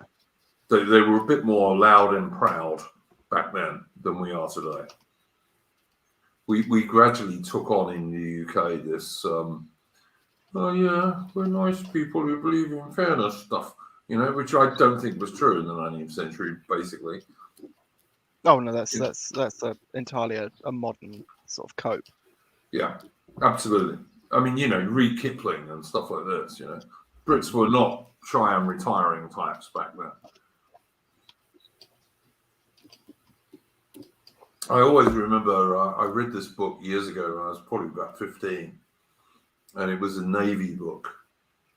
And these guys, was it a Navy book? I think it was. But anyway, these Brit guys met this American during World War II, and this American was really anti-British. So they sat there drinking with him all night. And then when they got him drunk enough, they took him to a tattoo artist and had an enormous great Union Jack tattooed right across his back, which I thought was amusing.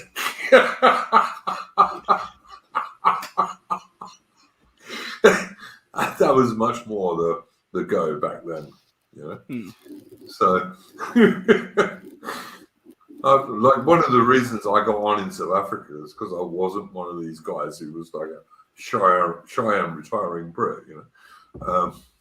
If you weren't that, then they were surprised because they were the guys who they'd met, you know. And I'm talking about English-speaking South Africans now, not Afrikaners. Like Afrikaners, that took a lot longer, and you had to like prove you were an okay guy. But like the English-speaking South Africans were like very dubious about bombs. Yeah. And then I knew people in England who'd like gone to Australia, like as 10-pound bombs or whatever it was, and had left because they didn't like it. And I always thought those guys were strange, even when I hadn't been to Aussie. But like when I came here, I just thought, you know, why? I mean, it ain't Britain. Don't get me wrong; it's not. There are loads of differences. I mean, temperatures and all sorts of things. But I don't understand why the average Brit wouldn't like it. I mean, I can understand why some women wouldn't, because you can't get the exact brands that you want, and all that kind of shit. But generally speaking, it's pretty damn similar, Yeah. George said true blue Aussies are more based than anyone else in the Anglosphere, in my opinion. I mean, of the ones that I've met here in the UK, I found that to be true. I found the Canadians to be quite disappointing, to be honest. There are good Canadians, but I think most of them these days, not all, but most of them tend to come from the Western provinces. Like, the prairie provinces, they tend to be better. Yeah. I mean, like, if you come from the capital and all that stuff, it's very much like London. Yeah. I.e., not really Canadian, if you see what I mean. Like, I've got good mates who are ex-Canadian Army and stuff like that, and really good chaps. And some of them couldn't stand French Canadians, for example. But I don't know, guys. I found New Zealanders to be a little bit disappointing as well, even though they used to be quite a hardy group at one point. Yeah. It's all changing. I mean, look, Brits are not what they were, as I hope I was just talking about. Brits today are not what Brits were in 1950, and certainly not what Brits were in 1899. Yeah. So, sorry, what were you saying there, Napoleon? You had an interjection. What was it? Sorry, when you said that Brits are not what they used to be, I just said I said under my breath that they're brown. Yeah, well, yeah, some truth, I guess. I don't know. All right. You can't climb Uluru anymore, says Lady of Shalott. I didn't know that. I guess that's to please the Aboriginal guys who kind of sort of think that it's against their tradition. Kind of, sort of. I knew a Kiwi girl when I lived in England, who was a nice girl, and I foolishly took her to a rugby union match, and she swore worse than I did. But and that's saying something because I swear quite badly. But that was like, I don't know, probably 92 or something like that, sometime. But anyway, glue and petrol sniffing Aboriginals, and as I saw, even in 2000. There used to be adverts on the Northern Territory TV, paid for by the Northern Territory government, that were telling Aboriginals, don't sleep on the road. And I kid you not, that was what the advert was. It was an Aboriginal cop saying, don't sleep on the road. Because Aboriginals used to fall asleep on the road and they get run over by a road train, which was like, not good. Yeah, they have big drink problems, don't they? Yeah, big time. They have big domestic violence problems because Aboriginal blokes beat up Aboriginal women all the time because that's traditional in Aboriginal society, but you're not allowed to talk about it in modern Australia, of course. And when modern Australia uses domestic violence figures, which they do quite frequently because feminism is a big deal down here now, sadly, they never talk about the high proportion of Aboriginal men who are drunk beating up Aboriginal women who are also drunk in those figures. They never talk about that. You're not allowed to. It's one of the big lies, and basically modern Western society, modern Anglosphere society, we live in a big lie, really, because you just can't talk about it. A big conspiracy. Well, it's not a conspiracy. What it is. I was just joking. It's just we live in this big lie. Men are the same as women. It's okay for a mother of a 5-year-old to convert a 5-year-old boy into a 5-year-old girl. It's all right for men to pretend to be women and be transvestites. It's okay for someone like Greg Johnson to claim he's on the right, even though he goes off and buggers teenagers. It's all a bloody lie. Hmm. No, Max Ernst, they're not stellar drinkers. That's the trouble. They drink, and a bit like, I suppose, the American Indians, or as you're now supposed to say, Native Americans, their society was never used to alcohol, and they've never become used to it in the 200 years that they've had to.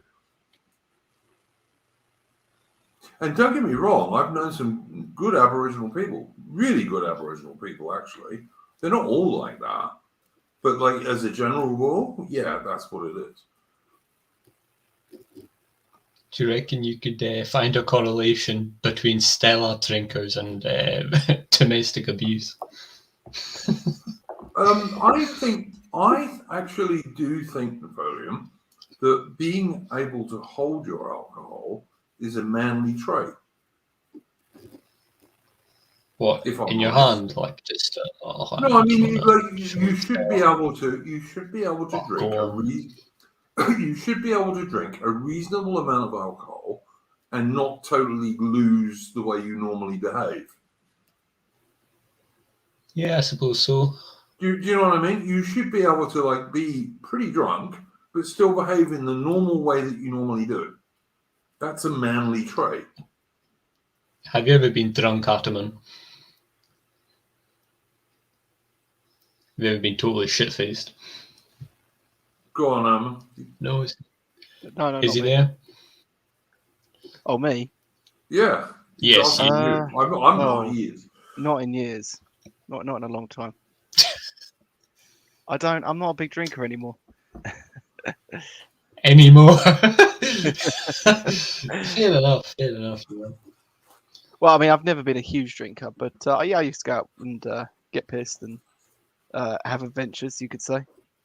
I once I went into town on my bicycle. It was and we went to Weatherspoons, and yeah, I got pretty drunk, and I tried riding home, and I didn't have any lights on, and I hit this cattle grid, and I took off. I really flew off that bike, and smashed myself to bits. And just fell asleep. I was laying in some sort of thorn bush, and I was just like, "Oh, fuck it." And I sort of woke up, and I think it was about it was still early. It was sort of like 4 or 5-ish, something like that, and then just carried on.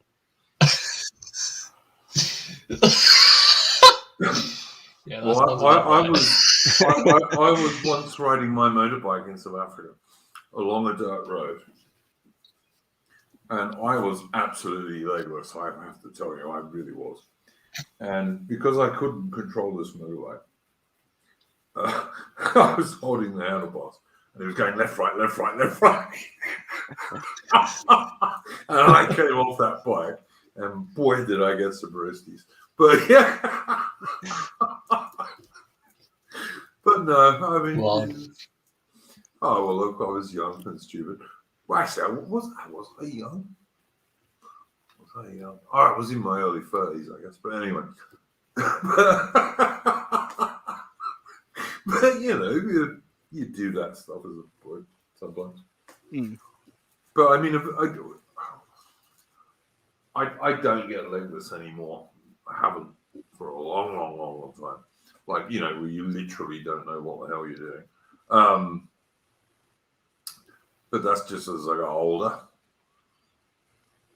But I'm like, you know, I see people who can't drink 4 pints of beer or like 4 gin and tonics, and they do, and they're absolutely legless and pissed, and that's weird to me. But then, you know, when I was a young soldier, like Saturday nights, that was 8 pints of beer a night at least, which I certainly couldn't do anymore. Like, just not that volume of alcohol. But on a Saturday night when I was like an 18, 19-year-old soldier, that's what you did, you know. Unless you were lucky and you met a girl, and then maybe you didn't drink quite that much. But if you didn't, then that's what you ended up doing. And then you had a vindaloo curry on the way back to barracks. But, you know. Oh, dear. happy days in some respects, I suppose. All right, guys. We're nearly at 2 hours, which I think will probably do us for the night, unless either of you guys have anything else you would like to bring up. No, I'm good. No. All right. Look, final thing. Greg Johnson, should he be a model for the right? No. What, like a car walk model? Well, maybe for a bunch of vendors, maybe. I don't think that he'd be a very good. No, I don't think I can put Greg Johnson on the catwalk. I was thinking. I Give thought it your a bit of question was more: should he be ejected from the right? Not is he a role model for the right? Oh, sorry about that misinterpretation there. I thought it was funny, don't Nah. worry. No, I just don't think that like he should be being promoted as a good deal for the right at all. 555 has Duke adjusted to the Australian time zone yet? No. 21 years, and it's 9 a.m. Yeah, I reckon. I think I have just about. But I tell you what I've still never got used to, even though it was the same in South Africa, is having Christmas in the middle of the summer. I've still never got used to that. It still strikes me as odd a bit. But you know, you're making funny noises again, Napoleon. Am I? I can't. Hang on. Yeah, absolutely right. Lady of Shalott is saying, can I mention that Apostolic Majesty is having a stream on Modern Monarchy at 10 a.m. Melbourne time? That's in an hour from now.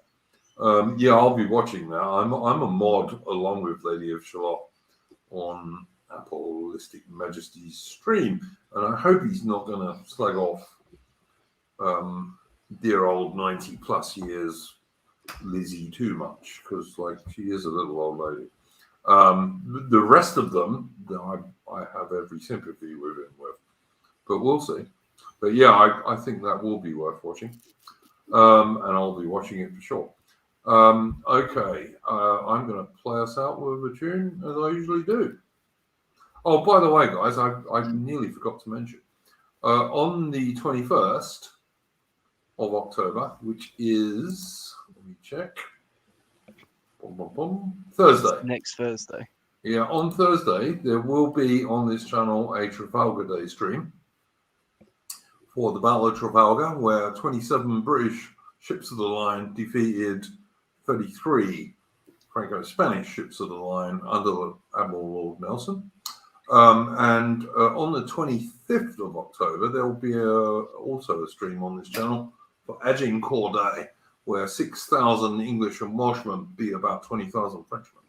So if you want to know how either of those historic things happened, please do tune in.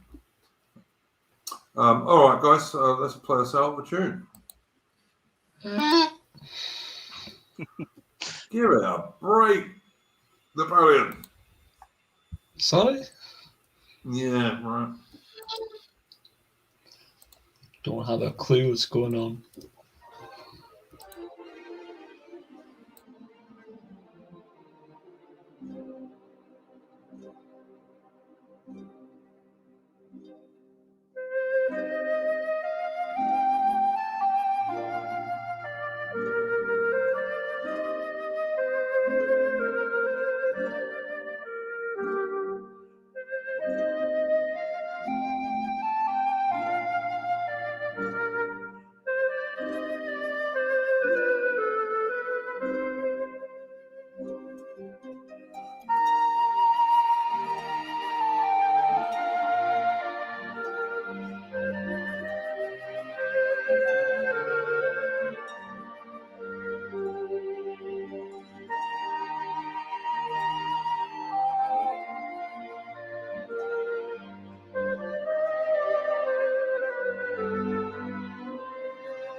Okay, that was Greensleeves, which is a Tudor Elizabethan traditional English tune.